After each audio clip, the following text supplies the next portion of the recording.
Independent music, the triangle of musicians, fans and music professionals. This is Tim from the Indie Bands blog, and welcome once again. Who's on today? Let's go find out.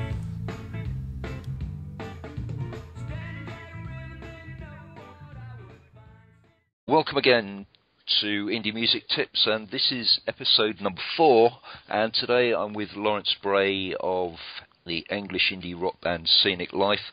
He also works as, in the music distribution business, so he's got a couple of angles that he comes from.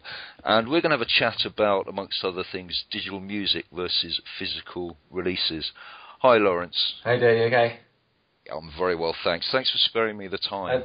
And just as we were having a chat, and it's perfect timing, I guess, you were saying that you're saving up to get a release of an EP together, which sort of ties in with digital music and physical release. What are your plans with that EP?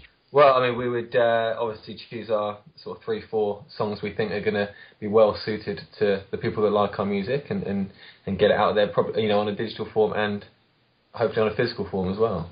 So, at gigs, and also to express the opinions of a visual point of view from the band, Mm-hmm.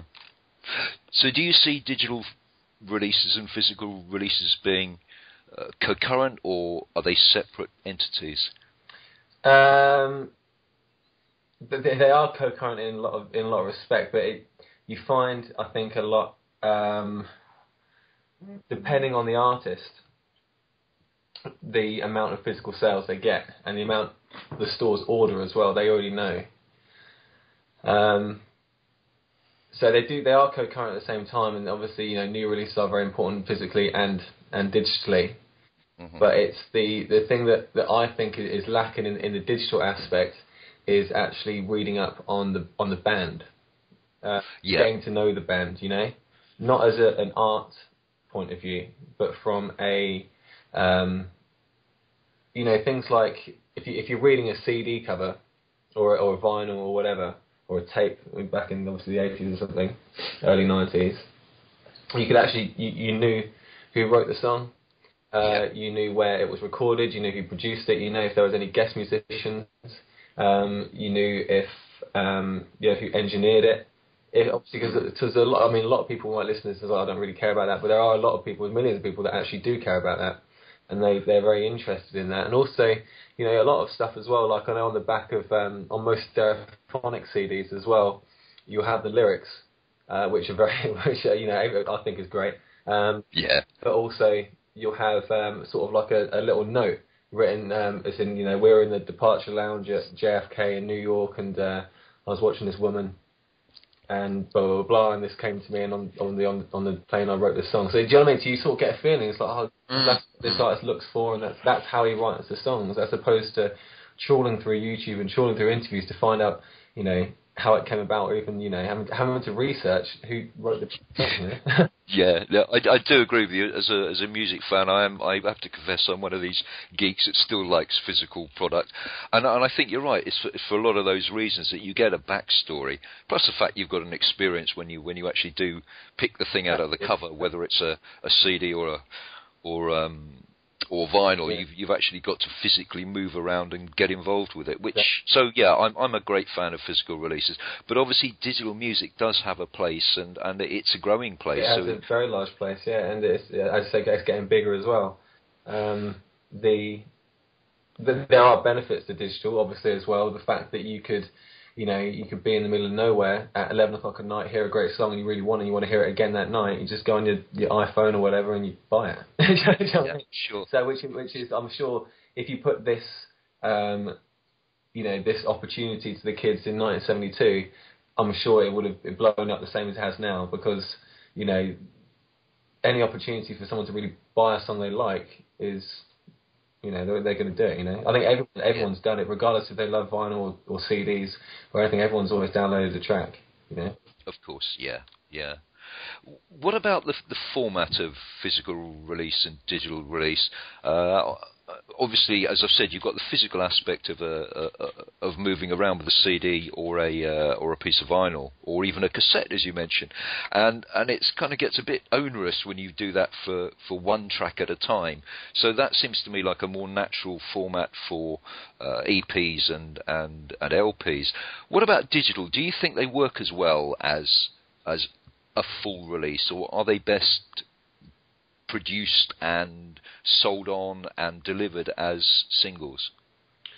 I think the singles market has grown a lot through digital, because people don't, if you went even as far back as to the early 2000s, before digital, or just whilst MP3s are starting to make a hit, people were still buying singles, and now obviously singles were released beforehand. Yet you can wait till the album comes out and you can have like sort of 70 odd seconds of listening to the song. And if you don't like the singles, you can just buy an album track. So the sort of singles market, in some respects, is sort of becoming a preferred song market as opposed to the designated single. If you see where I'm coming from. Yeah. To a certain respect, but it's very hard because you can choose which songs you want to buy. Why would you want to? If you only have £3, you're going to buy 3 songs and leave the album. So and you're possibly missing 5 great tracks, which is the shame about it. But you've got the ability to buy which ones you like, which is the good thing. So you also mentioned packaging, which as you said on the physical side, there's a lot more to it. How important do you think the packaging, as in images and blurb, etc., does matter to a digital release? Well, I think it matters. I think it should matter more to a digital release. I think they should put a lot more information and something to do with the actual artist in there. I mean, the record labels and the artists know more or less what the fans are going to go for. If you bought a particular CD back in 1997 and another CD in the same year, I'm sure you would find more content on the inside sleeve in one CD than you would the other, because the fans of that band or artist are probably going to be more infused as to what that artist is all about, if they're a character rather than just a dance track or something, where the actual sitting at a computer typing out on a keyboard doesn't really come into the whole songwriting thing, they just do it. Whereas you write a song about a particular person or about something that's going to relate to someone, people want to know where it's from, what you're thinking, and why. So I think the record label should insist that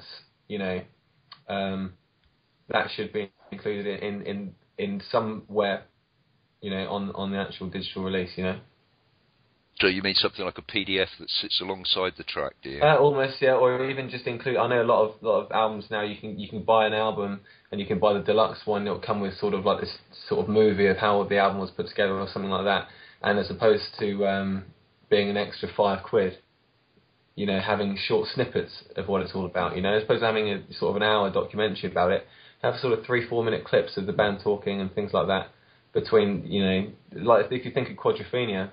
If you put that on a digital album, you could do little video clips of these, the actual story of the song, the story of the album, things like that, which would make the whole digital buying experience, I think, far better and far more credible to a lot of artists out there as well, and I think you'd understand a lot of them more. Sure.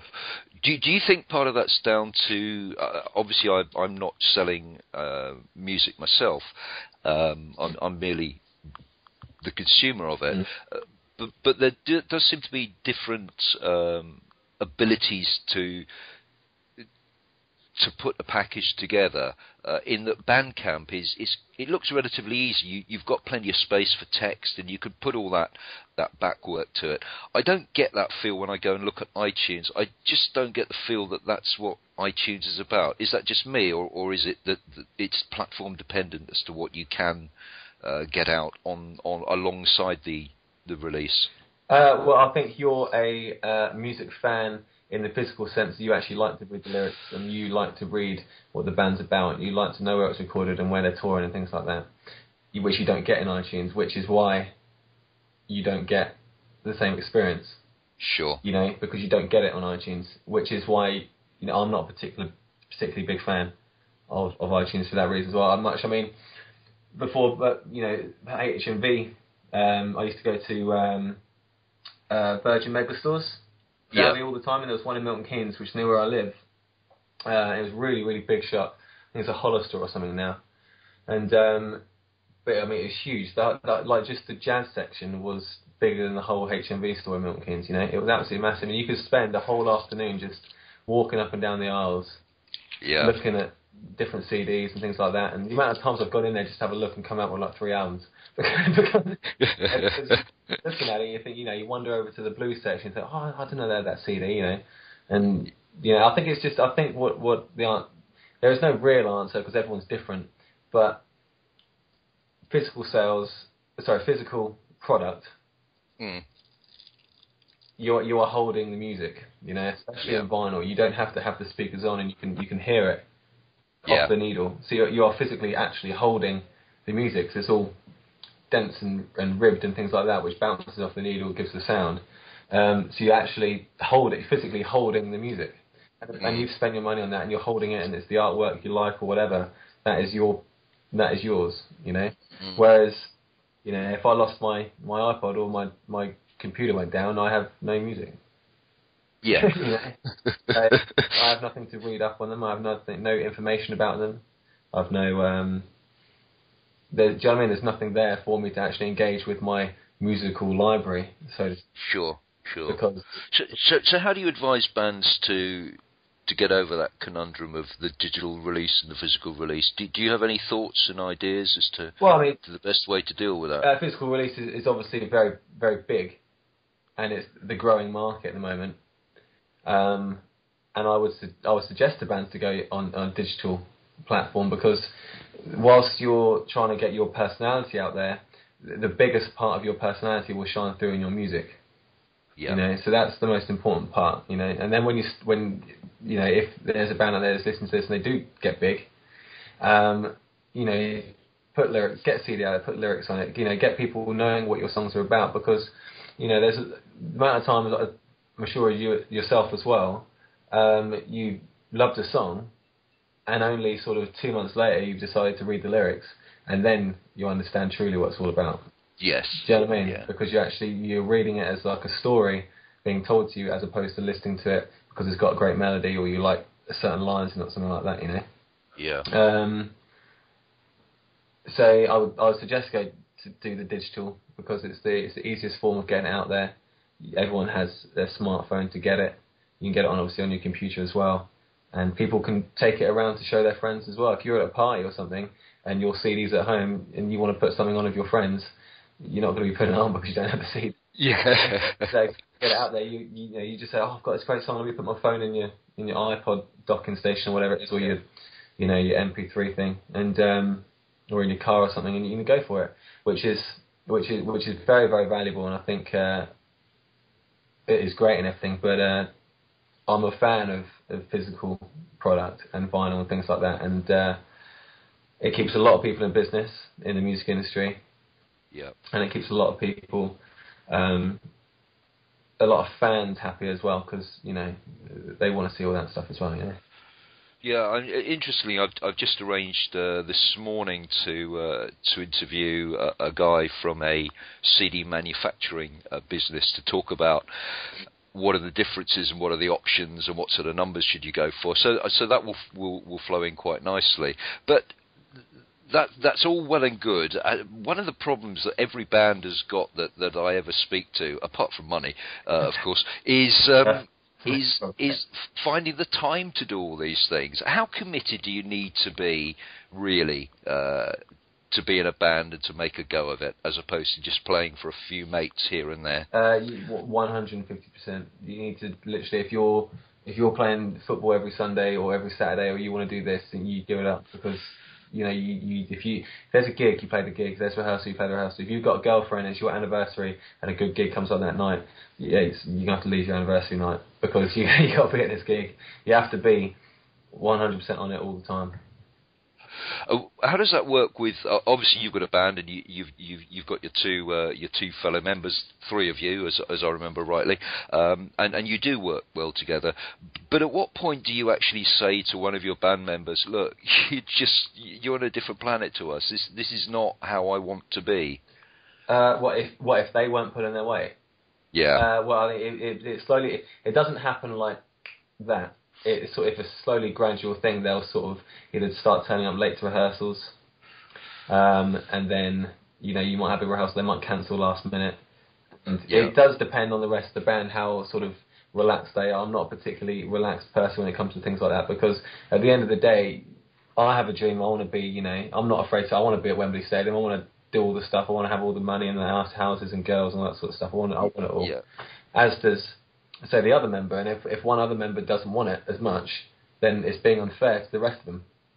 Do you know what I mean? And some people are very, relaxed with it, and oh, don't worry, we'll sort it out, we'll get there. Whereas I'm the more, if you don't want it that bad, then fuck off. You know what I mean? Because, and it's half the time it's a shame, because a lot of them are very, very talented musicians. And they walk into a band thinking, oh, I'll be in this band and it's really, really good music and everything. We'll be there for 6 months, and then we'll be signed, and then we'll play the O2 supporting like Noel Gallagher, and then it'll be great. It doesn't work like that. You have to be very, very lucky for that song. Yeah, absolutely. Yeah. So what do you suggest to a band from the point of view, I don't mean how many hours a day should you work, obviously 24 plus, but how often should you be looking at practicing, and how much time do you spend on the business side of your band as opposed to just the pure musical side? And that sort of ties in with the release bit that we've just been speaking about. How do you split up the workload in what the band's about? Well, I mean, every band's different. I think I'm the songwriter of the band, so I'll bring the songs to the band, and then I'll get their approval almost, which, because let's say if I've got 3 songs and I'll play it to them, I'll play 3 songs to them, I'll say, right, which one do you like the best? And say, oh, I like that second one, so we'll play that. So that's my point of view, and then I'll record it, they'll learn it. So the whole band perspective in Scenic Life, at least, it's a musical entity in itself. We have a very good manager, fortunately, that runs sort of a businessy side for us and sort of keeps us safe in that respect. Okay. It might be good to perhaps get the pair of you back at some stage to talk about your views on why you should have a manager and her views on why you need a manager. Yeah, I mean, I think it does depend on the band itself, of what they want to achieve, because there's a lot of, she works very, very hard on the business side of it, which we wouldn't have time to do, unfortunately, because of, if I finish work, I'm going straight up to London to rehearse, and then I'm back at, say, midnight, and I've got to get up at 8 in the morning for work, and I'm finished. So I wouldn't ever really have the time to really get involved and find out all about this detailed business stuff in the music industry. Sure. That she can. So, but we'll discuss that part, obviously with her, because she'll be able to fill you in with all the stuff I don't know. But what you're really saying is that whether someone in the band has got the time to be involved in the business side, or whether you have an external manager to do it for you, that is an important aspect of growing your band to something. Very important, because obviously you've got to book gigs as well, which is not done in a rehearsal studio. It's done obviously over emails or phone calls and things like that, and finding where these promoters are, and also getting the music out to the promoters. You've got to, someone's got to do that for you, and either someone's got to have the time in the band, or you've got to have someone that's available to do it for you. Because if you never have any time, like someone like myself, for instance, who doesn't have sort of 4 or 5 hours spare during the day, unless I don't go to sleep, to literally trawl through things like PRS and find out what the details are of, putting something up on PRS or PPL, or the ins and outs of iTunes and all that sort of stuff, So, I mean, we're very fortunate, and we've got an asset in Michelle. But, I mean, everyone has to be, if a member of the band is going to do that, the rest of the band have to know they're on it, because if you're doing something like that, even though it's not physically done, as in playing the music, it shows physically. If you're not getting any gigs, that person isn't getting any gigs, he's not doing the work, or she's doing the work. You know, if you're not getting out into certain, you know, meeting people like yourself, then she's not doing what the role is meant to be doing. Do you know what I mean? Yeah. So just the same as, say, as a songwriter, I wasn't bringing any songs to a band. I say, yeah, I've got 4 songs and that's it. Do you know what I mean? You have to keep writing and writing and writing, and you know, eventually you get to a certain point. You're like, great, you know, we've got our set, and eventually you want to go up to something like 3 or 4 sets and change the music around. Say, right, we'll do set C tonight because this crowd kind of likes it, you know, or whatever. Yeah. So. And also, I would imagine to be able to respond to an audience that if you feel, okay, this set, we need to put in a few extra songs here, do something a little bit different. Exactly. By having plenty in the back pocket, you can go, right, okay, we're moving to something else now. Exactly, but that's where the band's responsibility is to be professional and be tight and know the audience and engage with the audiences to know if you've got a set. And say track 4, you'll play the first 3, and you get to track 4, you think, actually, track 4 ain't going to go down at the moment. You need something faster than track 4. So you just swap it quickly. You just say, right, let's do, you know, Walk the Unknown instead. Yeah. So, but then if you say that to the band and they know, it's like, yeah, sweet, let's do that. And then generally you automatically do it, and the crowd don't know. They just have a great time. Of course. But then that's where the practice. That's where you might have a band that all of them write. You might have a band where 2 of them write or 1 of them write. You know, but that's the responsibility of the writer. And then the 2 other guys, 3 other guys, 4 other guys in the band. It's their responsibility to be clued up, to know what's going on, and obviously to engage with what you're writing as well. And you know, if there is one songwriter in the band, like myself, they wouldn't be playing with me if they didn't think the songs were good. Do you know what I mean? They wouldn't. That's very true. They wouldn't waste their time. They wouldn't pay for rehearsals, studios, and things like that if they thought, I'm not feeling this song because I'm not feeling this music anymore. You know. Yeah. And I wouldn't want them to. I wouldn't want them in a band if they weren't digging it. You know, because what's the point? Who wants to play music they don't like? Quite. It's an easy way to massive friction and then a complete bust up. And you've wasted 2 years of your life chasing something that nobody actually wanted. Exactly. Yeah. That's probably leads into an opportunity to talk about scenic life. I'm sure people have noticed the references to Gallagher once or twice, so that might give us a clue. But tell us about scenic life and what you guys are doing and what it's all about. Okay, well, a three-piece rock and roll band. We don't really know how to describe it other than sort of post-Britpop because of all the Oasis, stereophonic-y verve things we get from people. But we rock and roll, it's full of attitudes, full of energy. We wear our heart on our sleeve, but we're not afraid to say it. We just go for it. We're very committed, we just want it all. We're not afraid to say it. Unlike certain bands that want to be metaphoric and things like that with it, we're not. It's easy to understand that way, isn't it? Well, exactly. Well, I think so. I mean, at least you know what you're going to get. Precisely. What about touring and playing? I know that you've recently put up a video from a gig down in London. Any plans to take things further afield? Yeah, obviously we've played up in Blackburn, Manchester, Birmingham, Leicester. We're playing in DQ in Sheffield, and after obviously if that goes well, then we're in Tramlines as well, which I believe is the equivalent to Camden Cruel in Sheffield, which would be great. We played in Derby, which is a great laugh as well. So we do go up and down. We try and get out of London quite a lot as well because, you can play the same venues a lot, and you kind of want to leave sometimes and play different places and get a vibe of different. Because even though England's a small country or UK's a small place, the amount of the characters of the place are completely different. Yeah, absolutely. Yeah, and it's very interesting to. When we play up north, we always sort of go up there thinking, are they gonna, think we're some southern band that wants to kind of be northern? When we're not, we just idolise bands like the Stone Roses or the Stereophonics or the Beatles or Oasis and bands like that constantly come from the north, Yeah.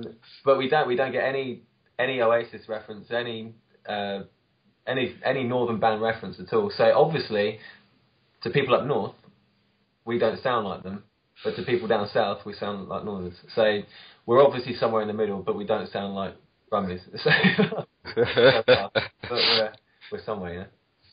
And as I mentioned earlier, you're saving up for an EP release. Yeah. Just the one you're planning on this year, or do you have longer term plans on EPs and LPs, etc., etc.? Obviously, we've got enough material, obviously, to put albums out, but why would we want to put a whole album out when we can space it over, say, every 6 months, put in 3 songs out there and keep people interested, And obviously... So we can look forward to something of not necessarily a rattling series one after the other, but some sort of a series of continual releases from Scenic Life over the coming years. Yeah, I think so. I mean, and also we want to be signed as well to a record label, and if we've already got an album out that we've put out as good stuff, we'd want to save that can be actually marketed with a lot of money behind it, and tour with it, instead of having to go over all again and things like that. So we feel that's the best. Obviously, our manager, we talked with that, and we feel that's the best plan, and that's the plan we're going to go for, and hopefully we'll be at fucking Wembley one day, fucking own it, and you'll be there as well, Tim. Oh well, I'll make sure that I actually turn up to a gig for a change. That's a really good time to finish, and thanks very much for your time. I look forward to hearing how Scenic Life get on and reviewing your releases as they come out over the next few months, few years. Yeah. But for now, let's finish the interview with one of your tracks called Broken Promises. Yeah. Thanks a lot, Lawrence. Cheers. No problem at all. Thank you very much, Tim.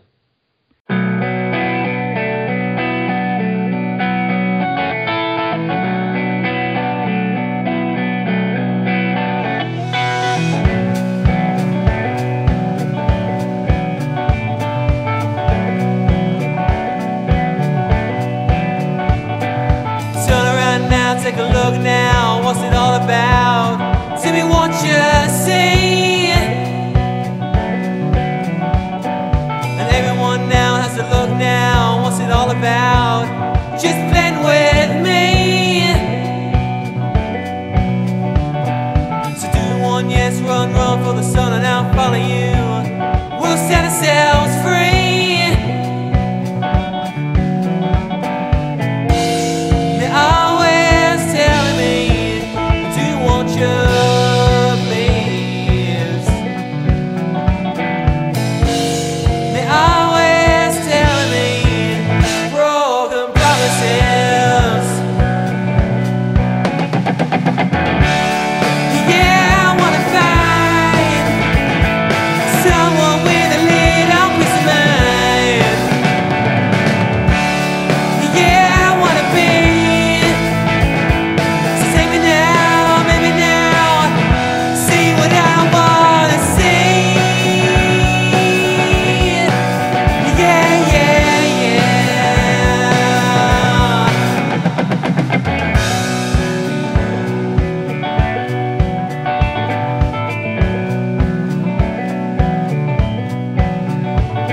So it's my way, okay, day by day I'm living my life, and I'm living my dream. So take me, make me, do what you want, throw me into space like a laser beam. I play loud, play proud, playing all night, now turn it down. Let me hear you scream.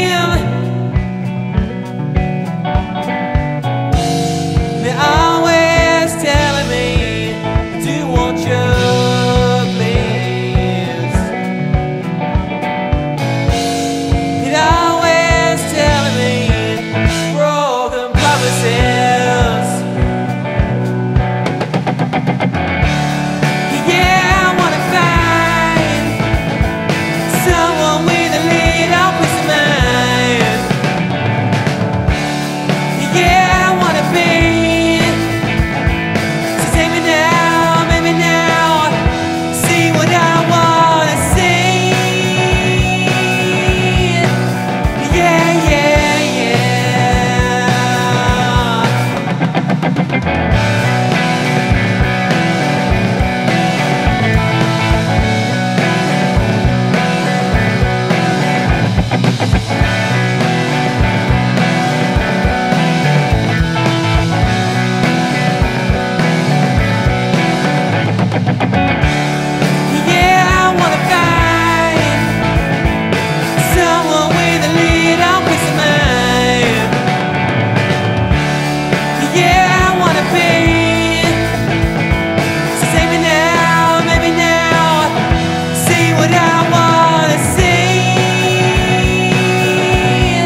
yeah.